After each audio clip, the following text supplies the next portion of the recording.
Hello there, guys, and today we'll be going to Guimaras because I got myself broken in Roja City, so I need to heal myself in Guimaras. Of course, the beautiful place there, the scenery, and the surprises that I'm going to see. So, we already decided to go early because we don't want to miss anything there. So, we're here now in Tagbak Terminal in Iloilo City, and we're going to look for a ride going to the port. Yes, because we were advised that if we want to make it faster, so we need to hitch a ride on a taxi. So we're now in a taxi and we're going to the port of Guimaras.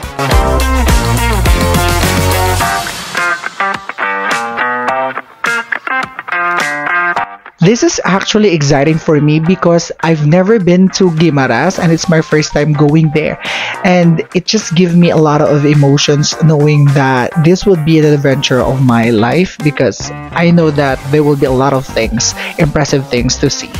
And we finally arrive at their port, and within their port they have a city mall, and within those people you gotta buy your tickets there going to Guimaras. And nearby they have the 7-Eleven where we got our snacks because we never had our snacks back in Rojas, so we need to grab a little bit and then went to the ferry.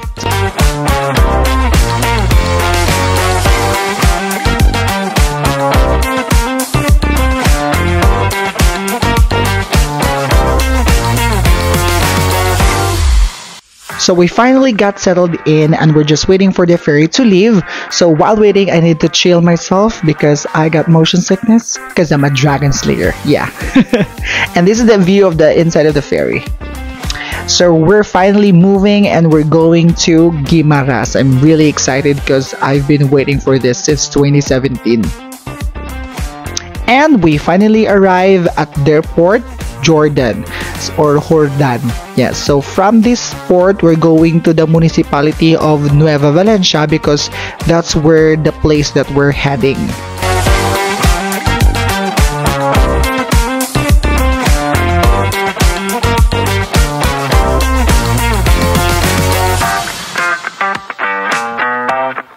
From the port of the municipality of Jordan or Jordan, we're going to hitch a ride going to Nueva Valencia. So we're going to ride a tricycle. So it's the fastest way going there. And it's much cheaper because we only spent 400 pesos. Imagine 400 pesos for the four of us. So it's like 100 pesos each and a 40-minute drive. So we're finally here. We finally arrive. So we're going to check in first because we didn't have a reservation. We just walked in. Upon coming here, I already called for their front desk officer for a reservation, but at that time their modes of payment were complicated for me to settle, so I asked if it's okay to pay our stay when we arrive. So they agreed. So at this point we asked to check their room because there's two rooms here. They have the near the pool and the beach front. So I want the beach front, but of course I want to check if it's worth it or not. So they had us a room check. So they had us ride a van in courtesy of them, and then we went to the beach front to check the beach pods. So those little houses are beach pods, and it's cute and it's aesthetic, and of course I want to keep good memories with my good pictures. And so we arrived, so they had us check the beach pod. So it's a bit of a short walk from one station or the receiving area going to the beach pods, but it's all worth it because it's nature. If you can see, it's a breath of fresh air. It's a breathtaking view. I like it. Kabut dahil gidya mag-English, no? Ing mahiligay, no? Nalang ko kaawat gidya kag kaano gidya. Para da.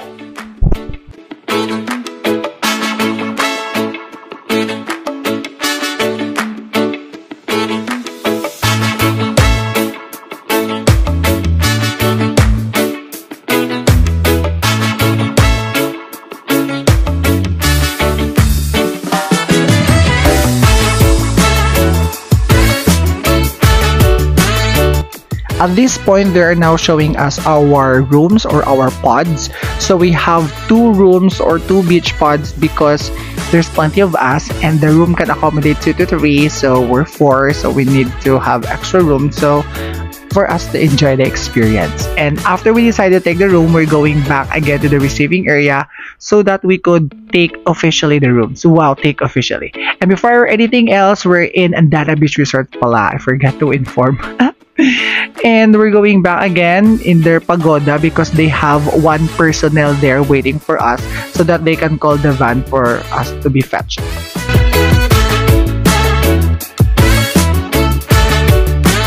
So we officially took the room. Wow. So I'm going to show you our pods.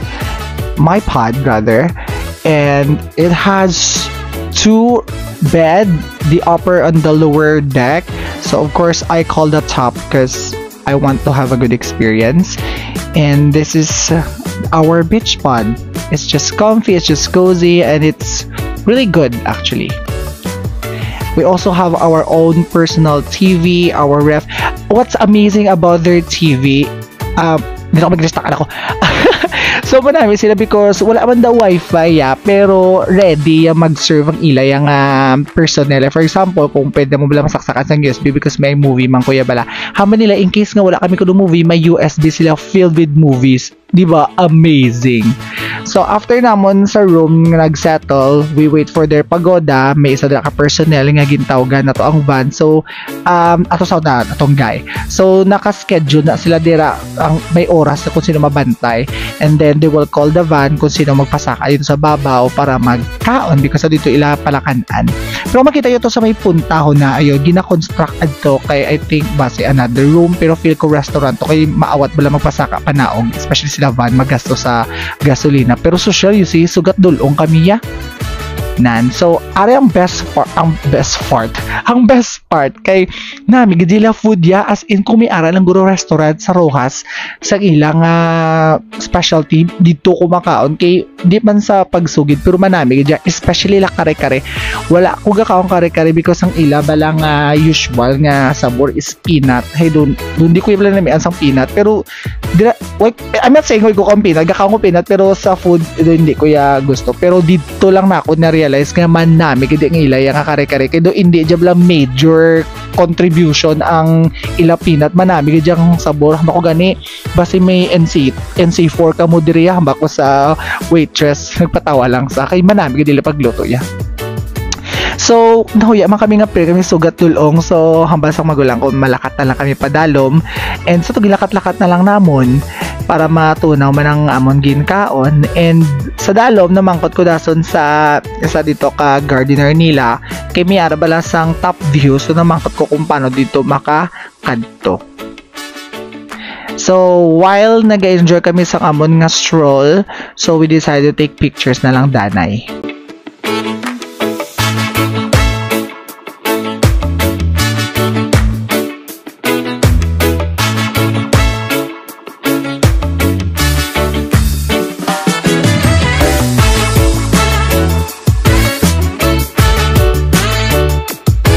Budlay gid ako nakapag-Kuwait kagid no kay nag-Muslim kaya lang alang. Di ba patawa sa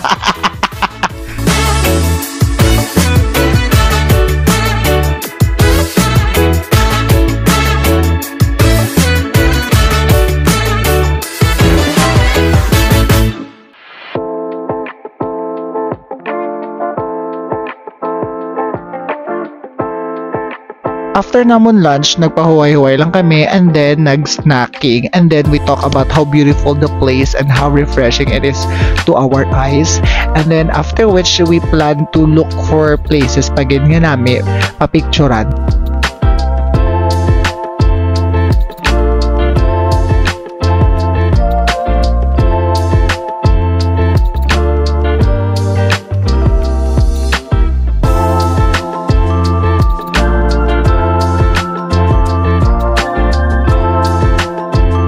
Tugay ko rin kapag stress pero do halata gid ka tiba gid ako na baga. So ano ta kay may muna tayo. So this is the place na gipamangkot ako gina sa gardener nila kung paano magsaka na bala. So namin gina ang view. So gindulong man lang kami sa ila van and then ginhulat kami.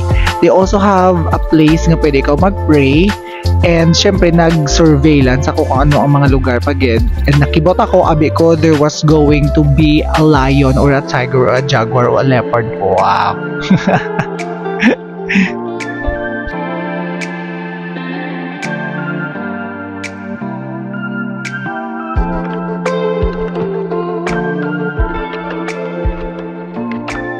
And then after naman pa-picture na naog na kami para picture naman nila ako gyapon sa dalong.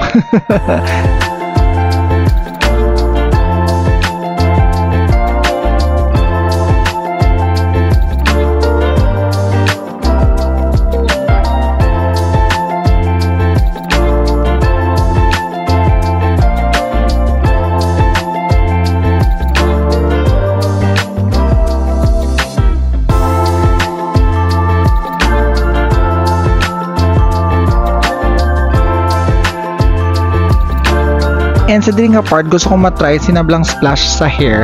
So medyo palpak o, di ba? And then of course, pagid ko yan na na-swelto, gusto ko pwede liwaton. So nag-try naman ko liwat. And gusto ko siya ma-ubra liwat. O, di ba? Nag-ambyo pa kabyo. Di ba, why? Kaya wala ay buhok, di ba? Budlay.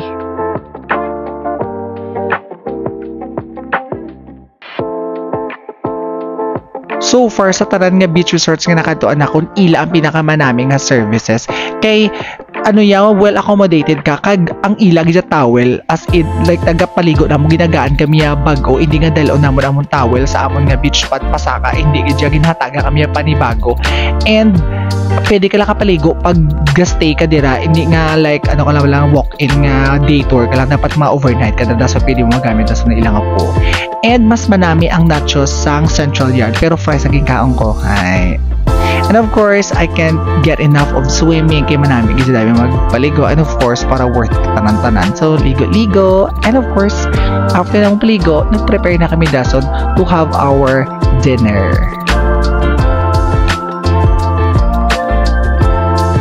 Sa ila snacks, not so, pero sila gid mga food yung in-offer such as pizza, especially pizza nila, my gosh, nami pizza nila compare sa mga pizza na nakaon ko sa mga mahal nga mga pizza, grabe gid.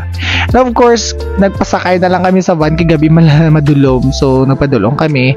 And naman nami araong ilagay personal ng hambal ko nga gahulat sila pagoda kay mabantay kita sa dia until nga mi magsaka panaog nga nga gastay dira. So di ba kanami sila service, I mean other places cannot keep up with Guimaras and Dana Beach Resorts. Wow! Hello neighbors! Ayun, so ready na kami. So before kami nagtulog, syempre nag-istorya-storya pa kami dira, kuris-kuris sa among mga experiences sa life kung how we were before and how we are now. So kanami lang, so full of reflection kag realization kami. So nagipasigan na namon amon balay. Wow, amon balay amon nga kwarto. And ka-accommodating na sang ilado landlady kaya nila if may need kami as na kami siya ko no.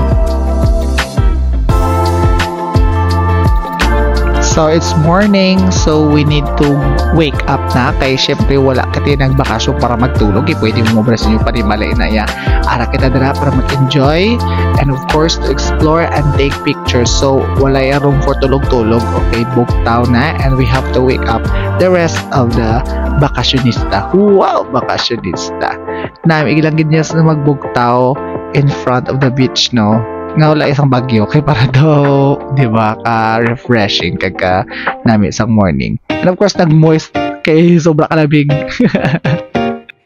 So ara nang malakas ang pilo nga akon gidya ginlong to have a picture. Kag wala ako picture sa exact na lugar kay tungod gina-construct dito ang sa piyak ko kay dapat dito na sa piyak so wala mo ko picture sa ila ka coconut kay ginutod na may ila coconut, so wala. So ginlakat na lang namon pasaka kay kalahuya pa magtawag sang van kay madugay o ara to tika pa ko mapuguan. So ginlakat na lang namon, so ginsugat niya to yung iban nga mga nagatulog sa iban nga beach pad. So nagdigo na lang kami kay syempre marami sila pool.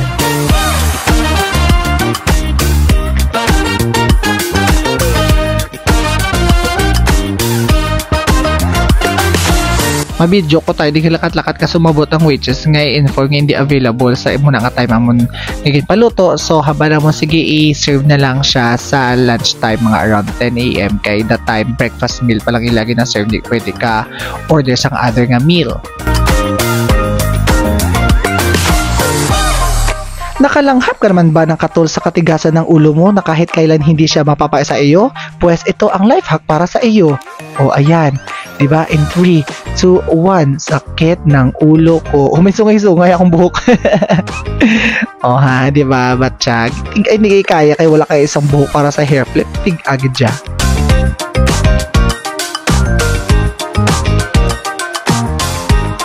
Oo, ano naman pinagagawa ng taong ito? Ito medyo ano yun ah.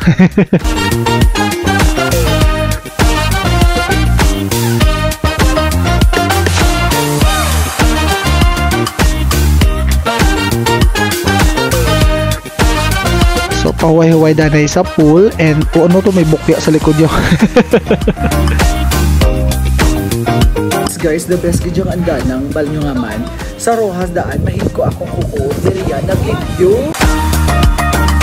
Cause it's raining in Guimaras, hindi mo ba naririnig?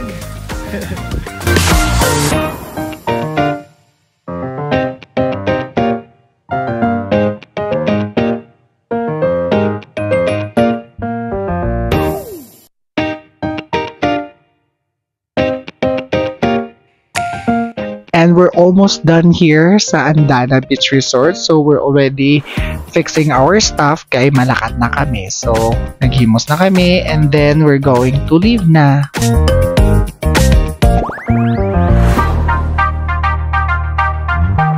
Thank you Beach Pod. I had a great time with you. Thank you so much for giving me comfortable sleep and of course the best ka talaga.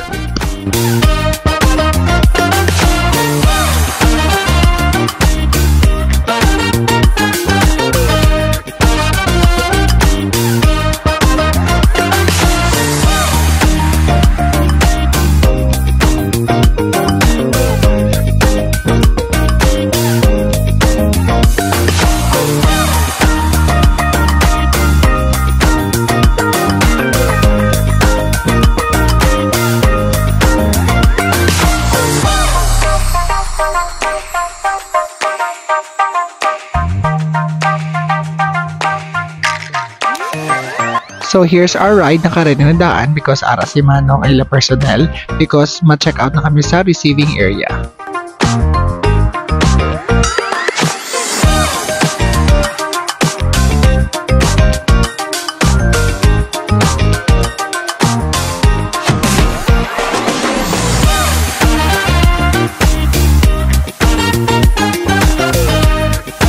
Goodbye Andana Beach Resort. Thank you so much. The best ka talaga. So right now we're heading to Port Jordan. Ayun. So dyan ako sa likod and that's my brother. And of course malayo, 40 minutes ride gani pa kadto sa Municipality of Jordan. So kung makita ninyo damo-damo sila sang mangga because Guimaras is known for the Manggahan Festival because they export and sell sweet mangoes. And of course, before we go back sa Port Jordan, nag-stop over kami danay sa isa nila ka-church. So akong sister nakakadto na diri daan. So it's her second time again. So it's my first time sa Guimaras. So it's my first here. So gusto niya mag-pray diri danay sang makadali. So we ask ang tricycle driver nga i-stop over lang kami danay for a while. Siyempre nahuya ako kasi may nagkakanta. May mga tao nga do old people lang nagkakanta do I don't know ang tawag sa mga personnel nila. And then they also sell their candles. Ayun. So self-service, so makuha ka na sa kandila, so daw bayaran mo lang.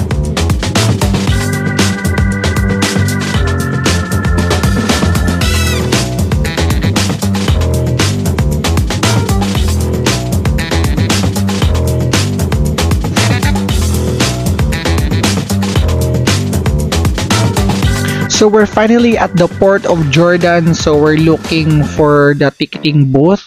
So yaw kami pangita. And then eventually na-realize ko, Drigo sa kilid, kami nakita ko may mga taong gasululod. So dito kami nag-buy sa gila ticket. And then naglasa pa may actually sa amon nga ferry. Pero eventually natudlo makawin ko sa dinamon nga salakyan. So ayun, we were able to situate ourselves nicely. And we're now going to Iloilo City so that we can go home to Capiz. But before that, nag-stop over kami dahil sa Kenny Rogers kaya nagkaon kami dahil kaya alam mo-travel kami parokas nga gutom. So kailangan naman magkaon. We need to stuff our stomach. And after namon dira kaon, we are getting ready also to visit another church, which is ang church nga gusto ko mambisitahon, which is ang sa Candelaria. So I've never actually entered the church sa Candelaria. Ang dulo ko nabiga saka permis sa babaw sa Milagrosa nila nga Mama Mary. Kaya ako nagpray para makapasa ko sa board exam ko. Pero all that time, sirado na dira kay scheduled lang para hindi pala maghigko guro ang mga tao sila mga pagkaon whatsoever. So hindi mo siya mapaktan nga abre, especially taga Kato Iloilo, hindi ko siya mapaktan. So thankfully pagkato na akong dira, it was Sunday, so at least nakasimba kami slightly and nakasulod kami, and experience ko nga makasulod. So ayun.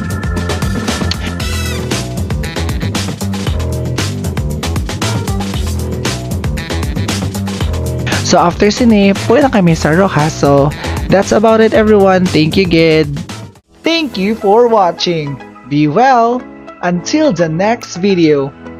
So kindly hit the like, subscribe, and notification button to stay updated.